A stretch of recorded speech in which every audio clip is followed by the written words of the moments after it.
Victor Rumanyika joins us now. He's written a book called Betrayal of Hope. It's a poetry book, and it's very specific in the message and some of the brilliant poems that he's written. He's joining us from the UK, but that's not his native country. And his native country, I think, besides the UK, which I'm sure has a piece of his heart, is definitely a big piece of his heart and his background. So, Victor, I guess the first thing is, first of all, thanks for coming on and tell the listeners about your background. Well, thank you, Kate. Thank you for having me. My background is, I was born in Uganda, in Kampala, which is the capital city, at Lago Hospital. And I did study there. I grew up there, had my education there, primary school, secondary, and university, grew up there. And then in my early 20s, probably about 24, 25, I moved from Uganda to the United Kingdom. And this is where I've been living since. So living and working here. So you live and work in the UK, but again, you talked about it, your formative years, your education in Uganda, and you see what's happening in Uganda. And I think a lot of people don't understand the politics and don't know about some of the atrocities. Tell us what it's like there and what really drove you to write some of this poetry. Yeah, it is a lot of people, the people that live there are they are aware, but they are very subdued. They fear to speak out, a lot of them, because when you speak out, you will be picked up by, normally it will probably be the security services, which do hold people indefinitely. They do not take people to court. They get civilians whom they're trying in court martials, and they are remanded. So a lot of people are scared and terrified to speak up. So basically what's happening there, it is not good what is happening, considering the background of Uganda, considering where it's come from, where it's emerged from, because it's a country that's been beset by civil wars since the 1970s. A lot of people outside Uganda will know the Amin, who obviously was opposed rightly by most of the countries for some of the atrocities that he committed. And then it moved on to Milton Obote, who was opposed as well. That was all civil war and civil strife, and there were wars happening between various warring factions opposed to each other and to the regime. Then eventually, one faction led by a then charismatic young leader, who is the current president of Uganda, was victorious and warmly welcomed by the majority of the population in 1986. And this was hinged on a lot of the promises that he had made to the population and to the people. And I was there at that time. I was quite young, so I remember how exuberant crowds welcomed him and how he was revered as a liberator and someone who promised to return to democracy and the respect for human rights.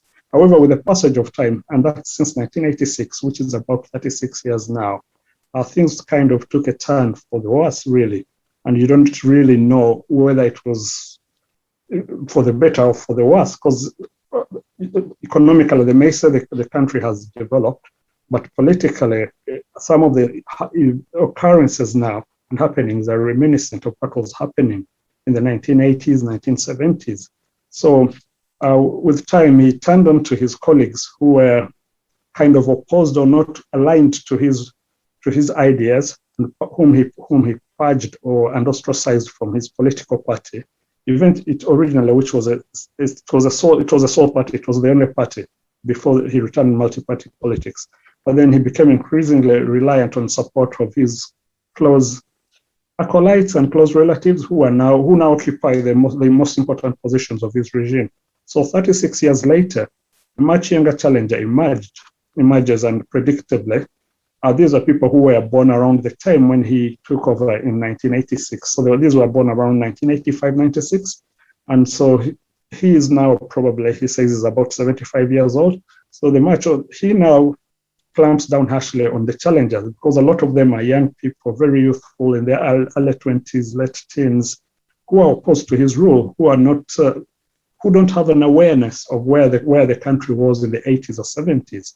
But that notwithstanding, he's not been tolerant or dealt with them in a civil way. So he's carried on. Last year, he held an election, and I think this is what actually prompted me to write this book here. And I would say that the election held last year was the most violent election that has been held probably anywhere in this world. And it was held in the midst of a supposed COVID outbreak, which at that time, there is no certainty that it was actually an outbreak, although currently now there is like a real one that's happening.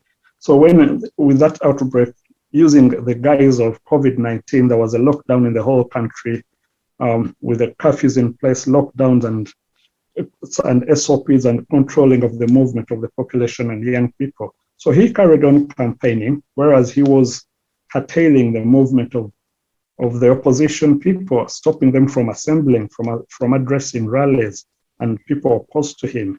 So a lot of the young people were actually abducted by the police, but there is a myriad of security services there. There's a police, I think he's got his special forces and military intelligence and things like that, which have filled up now the prisons with these young people who are really, a lot of them are about 20 years, 21. This is their first time probably to getting involved with politics and elections in a country.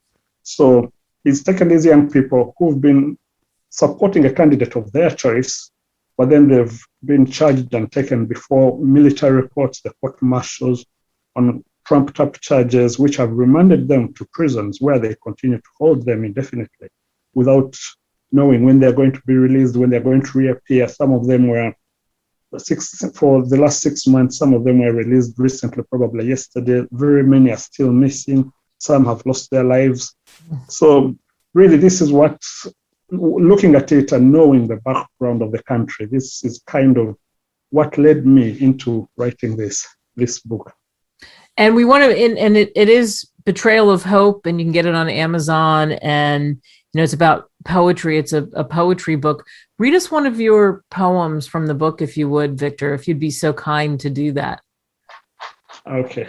The first poem, the poem that I'll read, I think I called it Sissy. And what led me to write to this was, I think I was watching a news clip, and Sissy was the name of it was a lady, a woman who was coming from a market. She was walking on one of the pavements, and it was raining. And because obviously some of the services there don't run as they should, so the manhole cover was open, and suddenly there were people recording with cameras, and she just disappeared. So she fell into the manhole, and people tried to get out, and they couldn't. So that's what kind of shocked me, and I thought, wow. And then that's what led me to write this. So I will write. I'll read that now. It's called Sissy, and it goes like this. The manholes leading to the drainage channel are missing their covers.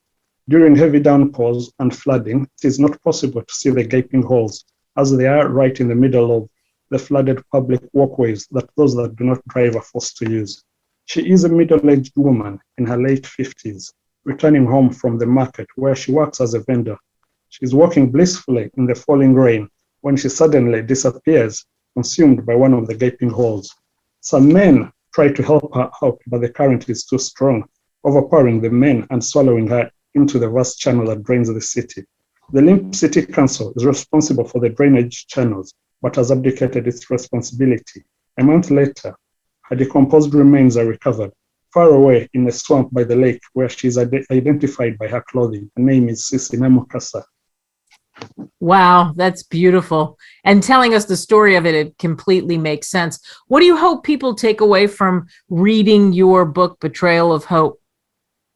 I think I hope it creates an awareness to people who have an interest in not only the issues that are affecting Uganda at the moment, but in social justice and ideas and issues to do with equality and freedom and liberty and the rights of expression.